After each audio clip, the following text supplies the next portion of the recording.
Okay, I'm gonna talk about the color corrections inside of Photoshop.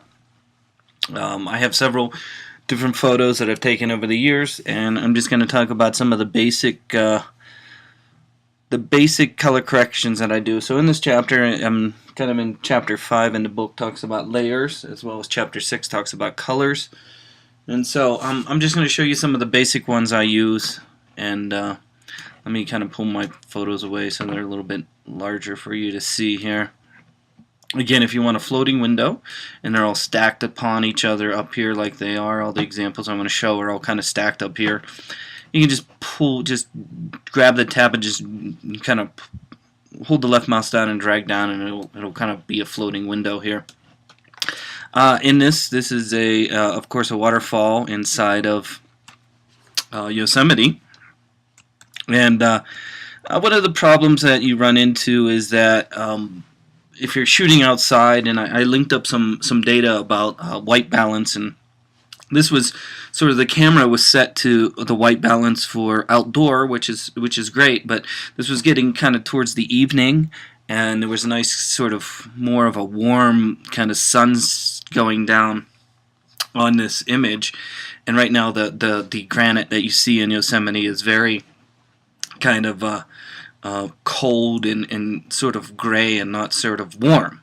So one of the back in the old days when we used to do photography in with the light room and the dark room, and we used to use these things called contrast filters. And what contrast filters were is that you would put a filter between the enlarger and the paper that you were exposing on, and those were called photo filters to adjust the color balance of the image. And so in Photoshop they have sort of the same thing digitally. In this case, if I'm going to make sure my layer selected. If you don't have your layer selected, it kind of gives you this message, and you're like, oh, why can't I use the? Well, I'm going to use the magic wand in a minute, but why can't I do something? Well, a lot of times when the tools are selected over here, you got to make sure that the layer is selected like this. I don't know why, but that's sort of, even though there's only one layer here, it makes you do that. So just be aware of that. So to do the color correcting in this case, I was talking about the contrast filters, or filters we used to use inside of the darkroom. How you can get to those are actually underneath the image. Well, again, you have to select your layer under image adjustment, and we're going to use what's called the photo filter. And in this photo filter, since like I was telling you before, I wanted it to be kind of more of a warm, because it was a warm kind of color here in the evening, I would use the warming filter. Again, if we go back to the option, it's under image adjustment, photo filter. There's a variety of different filters. You have warming filters, cooling filters, and then you can adjust by colors over here. In this case, what are these different? They're just different types of filters. They're all pretty much the same. The easiest one, I use just the plain warming 85 here. And you can then adjust the density, which would be more of it and less of it, more of it and less of it. And you can really see the default was somewhere around here. You can see if you hit the preview button here, you can see before and after, before and after. So you can see that the rocks get kind of warm, get this sort of warm tone, which was more natural in this case, more natural of what I was looking for. The downfall, of course, is that the sky now turns into a purple. The sky turns into a purple, and I like the kind of light blue that's in there. So in the book, they talk a little bit about masking and things like that. So another way of using this filter is not necessarily putting the filter on the entire image, but to put the filter, because I only want to warm basically the rocks, but I want to leave the sky kind of the same. So how I can adjust that, and instead of doing it this way by using the image adjustment, the book talks a lot about these things called adjustment layers, which are in the layers window inside of Photoshop. And in these adjustment layers, you'll notice there is a variety of them down here at the very bottom. Now, before I use one of these, though, what I'm going to do is I'm going to select an area not to adjust. Of course, I don't want to adjust the blue sky. I just want to adjust the rock. So I think the book talked a lot about the magic wand tool, and I use this one a lot. It's this one right here. called a magic wand tool. And by using the magic wand tool, I could just click on the blue area, okay, on the blue area up there. And by clicking on the blue area, it's sort of telling the telling Photoshop that that is where I want to adjust. But then you really don't want to adjust the blue area, just like I was just telling you. I want to adjust the rocks. So one of the ways I use the magic wand is to select what I don't want and then inverse the selection. So what I mean by that is I'll select the blue that you see here, and then I'll tell Photoshop to select everything opposite that. So how do I do that? It's underneath the select tool, and there's one that says inverse. That'll then select the rocks down below. So what that inverse does is under select inverse here is it'll then select everything but the blue. So again, I use the magic wand tool, I select the blue area, then I went under select inverse, and it'll select everything outside of the blue area. It kind of flips the selection. Then if I go to my adjustment layer here and use my photo filter, it'll then, you'll see that it is adjusting just the rock area here, and I'm using again the photo filter. I'm using the warm 85. You could have changed the color if you want, if you don't want to use the default, but the default in this case looks pretty good from what I am doing. And again, as you notice, I can adjust more and less, and as I'm adjusting, notice how the sky doesn't adjust. I'm going to exaggerate this so you can see it. You'll notice the sky doesn't adjust because I have selected just the rock by using the inverse selection. So I'm just going to give it a little bit of warming here. And then I'm going to close my properties by just clicking these double arrows up here, and you can see before, after, before, and after. Then you can see the actual the mask that you have here, and you'll notice that if you can zoom in, I can't really zoom in right here, but if you see the black area is dark and the white area is what's being adjusted. So that's how you can use a mask with the layer just to adjust the color of one section of my image. Now, in order to so that's my first example here. I'm not going to save that for now. Here's another one of my son in the restaurant in Yosemite here. Okay, well, one of the things about oh, there's Moose. One of the things about this picture, and I put a handout again on the website about color balance, and so this was done using the color balance of the camera. And the camera was kind of color balancing more for the inside, the nice warm, and then the outside light, which was coming through the window, tended to be very kind of cool. And what I mean by cool is more blue. So this would be a fine candidate also for more of a warming filter. Again, you could use the adjustment layers. And what's the difference between these ones over here and the one over here? Well, of course, if you go under image adjustment here, it's going to adjust the entire image, and the one over here will do it on a layer above. Then you can always take it away or add another one if you want. Again, I would probably use the photo filter again, and I would probably put it on top of the entire image here. And if you could see the before and after. So just by using this photo filter, you'll notice that the tablecloth here was really kind of bluish, and it really wasn't bluish when I was there. It's the color from the light that's coming through the window, and so these are ones that I use a lot, almost on every picture, and you'll see that it has really made the picture a lot better.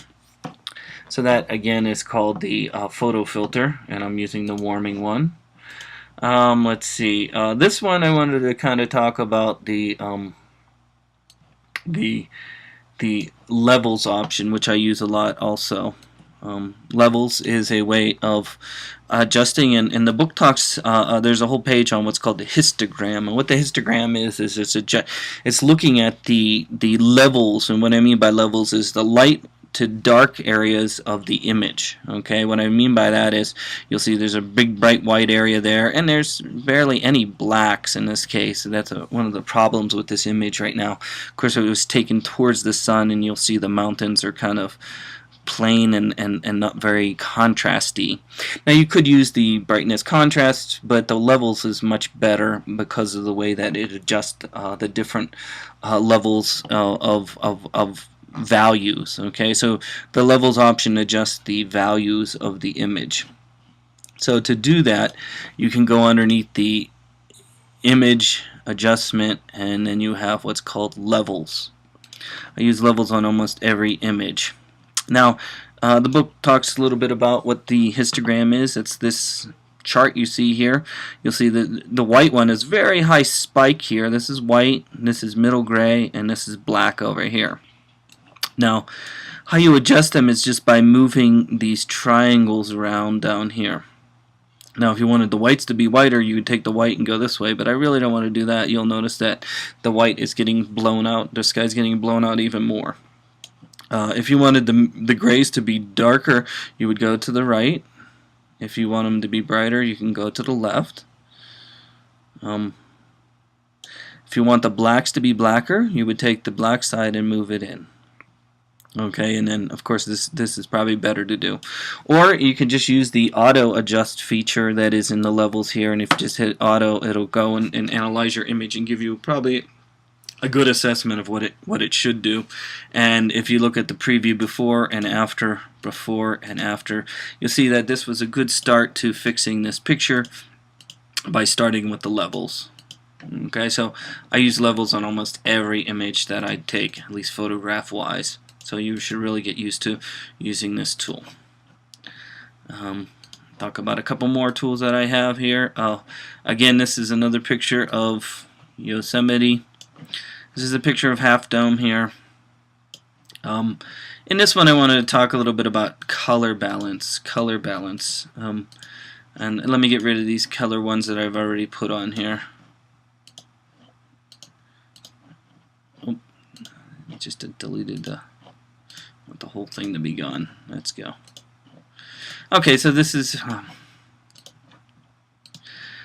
Half Dome here, and evening, the sun is setting, and it's really not as warm as it should have been. Now you could use one of the warming filters, but in this case I wanted to talk about color balance. If you go to your layer windows, and I use my color balance option, and I know this is going out of the viewable area here. If I go over here and go underneath to my color balance, it should have given me the option here. Hold on, let me move. There it is. If you go to the properties window after you apply the color balance here, you'll notice that you have cyan, red, magenta, green, yellow, blue. Okay, so if I wanted